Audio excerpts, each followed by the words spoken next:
If you ever thought about what hell would look like in real life, well, this incident fits it perfectly. In 2021, on a quiet Spanish island, the ground split open and lava began moving toward nearby towns. Over the next 2 weeks, entire villages were buried under molten rock and erased from the map. And the most disturbing part is that people watched it happen in real time, knowing nothing could stop it.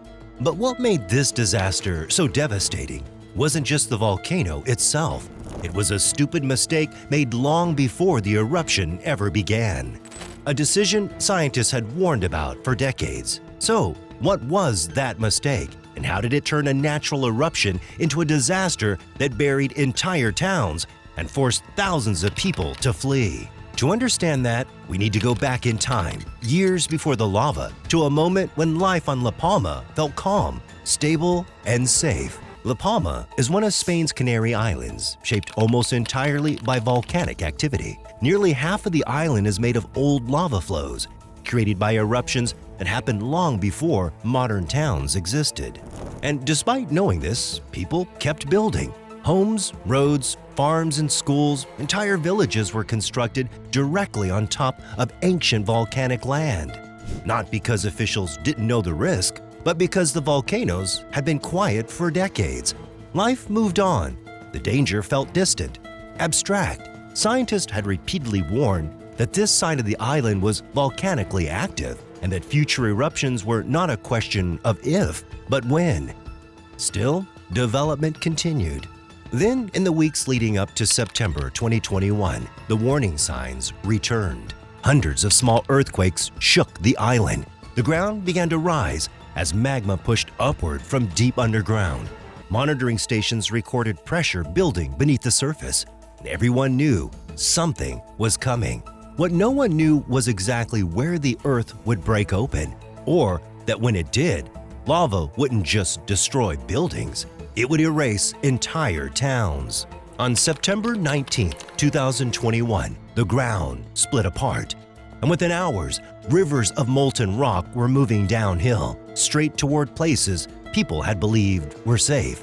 As the fissures tore open on September 19th, the first signs were almost surreal.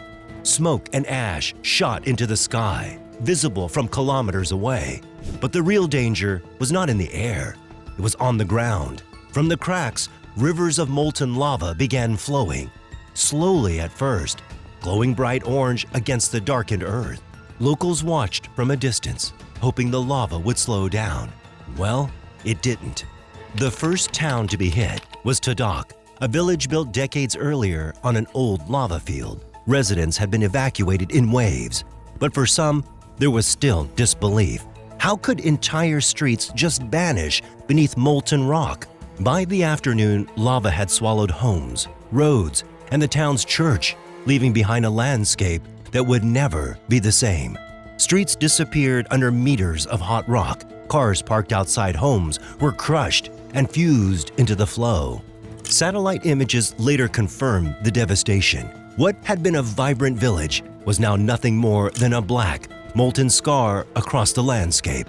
And this was just the beginning. Other neighborhoods, including Los Campitos and La Laguna, soon faced the same fate. Lava flows accelerated down the slopes, moving faster than anyone expected. Scientists recorded temperatures over 1,200 degrees Celsius, capable of burning anything in its path almost instantly. Even hours after watching, there was nothing anyone could do. Bulldozers, trucks, even emergency crews were powerless against the advancing river of fire. The evacuation plans had saved lives, but they could not save the towns themselves. And just when people thought the worst was over, the volcano did something even more unexpected. It reached the ocean. There, the molten rock collided with the Atlantic, creating new land, sending clouds of toxic gas into the air and reshaping the coastline forever.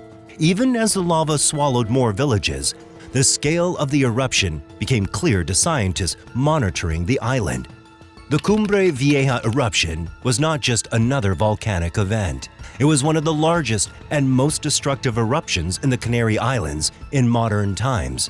While the region is no stranger to volcanic activity, The islands themselves were formed entirely by eruptions over millennia. Few events had impacted human settlements so directly.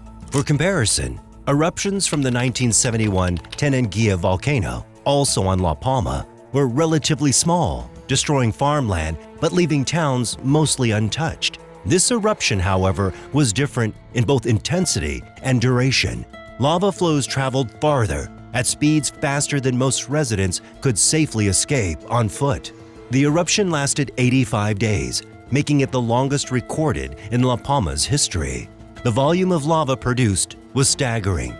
Scientists estimated over 200 million cubic meters poured from the fissure during the eruption. Entire neighborhoods were not just damaged, they were literally buried under layers of molten rock tens of meters thick in some areas. Roads vanished, walls melted, and cars and farming equipment were fused into the flows. Satellite imagery later showed black scars stretching from the ridge to the ocean, cutting across agricultural land and villages alike, and the human impact extended beyond buildings. La Palma's economy, heavily reliant on banana plantations and other crops, suffered catastrophic losses.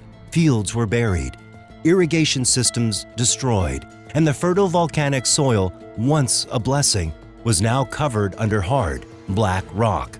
Emergency services had to focus not only on evacuations, but also on protecting infrastructure and ensuring access to clean water and electricity for the thousands displaced.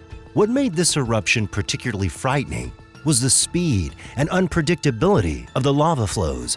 In several places, the lava split into multiple channels, surrounding neighborhoods from multiple sides and cutting off escape routes.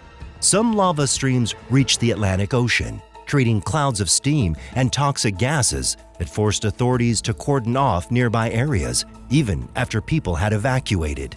By the end of the first week, the eruption had made one thing painfully clear: La Palma would never look the same again.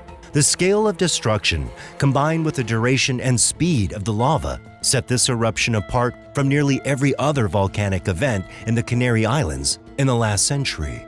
And yet, the full story of what this eruption did to the island, the way it changed lives, reshaped the land, and tested the resilience of an entire community, was only just beginning. As the lava continued to move through La Palma, one question began to go through the minds of everyone following the disaster. Why did it have to be this devastating? Because, as scientists had long warned, this wasn't just bad luck. This was a human-made vulnerability. Decades before the eruption, experts had mapped the island's volcanic zones. Certain areas like Todoque and Los Campitos were considered high risk, built directly on lava fields where new eruptions were most likely to appear. Time and time again, warnings were issued not only about building restrictions, but about the risks of putting entire communities in harm's way. Yet those warnings were largely ignored. Houses, schools, roads, and entire neighborhoods were constructed on top of land that nature had already marked as dangerous. And when the volcano finally erupted, those very settlements became the path of least resistance for the flowing lava. It's a bitter irony. The communities that were supposed to thrive on volcanic soil ended up paying the price when the volcano returned, turning what have been a manageable eruption into a disaster that erased towns from the map. And yet, even as the lava cooled and the emergency crews began clearing debris, the story wasn't over. So what does this place look like now, 5 years later? What did the government do to prevent something like this from happening again? 5 years has passed since the lava stopped flowing, but the scars of the eruption are still impossible to ignore. From above, the landscape looks almost alien. Blackened lava fields stretch for kilometers, cutting across valleys where villages once stood. Roads are gone, flattened under layers of molten rock that cooled into jagged, uneven terrain.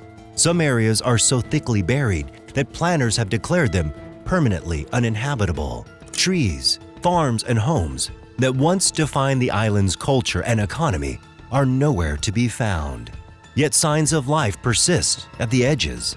People have returned to areas that survived the lava, rebuilding homes, reopening shops, and tending to what farmland remains untouched.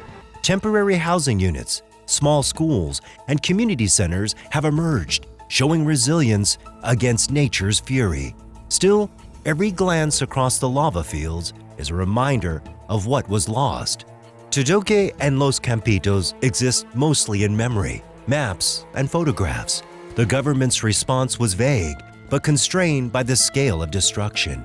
Emergency services coordinated the evacuation of thousands during the eruption itself, saving lives. In the years since, the focus has been on reconstruction, hazard mapping, and future planning. New building regulations now strictly limit construction in high-risk zones. Some neighborhoods have been relocated entirely, farther from ancient lava paths, while remaining residents were offered compensation and support to rebuild elsewhere. Authorities have also invested in advanced monitoring systems across La Palma. Seismic sensors, ground deformation tools, and early warning systems now track volcanic activity in real time, aiming to prevent a repeat of the 2021 tragedy. But even now, more than 4 years after the eruption officially ended, the remnants of that molten world still burn underfoot. In many places across La Palma, the lava fields are still too hot to build on or even walk across safely. Not just warm on the surface, but dangerously hot deep inside the rock itself. Even though the volcano stopped erupting years ago, the lava flows it left behind continue to hold intense heat, with measured temperatures in hardened rock exceeding 500 degrees Celsius in some areas. That engineers have warned it could melt your shoes if you stepped on it without protection. The slow cooling process is a reason why reconstruction in places like Todoque remain on hold. The government has publicly stated its intention to rebuild that town, even on top of the land buried by the eruption. But officials and architects estimate that it could take 10 to 15 years or more before the ground beneath is cool and stable enough for homes, schools, and infrastructure to be rebuilt safely. So while the eruption itself lasted only a few short months, its effects are stretching into decades. Thousands of people whose lives were uprooted now live in temporary housing, from metal container units to wooden chalets, waiting for the earth to cool and for a permanent sense of home to return. Subscribe for more videos like this.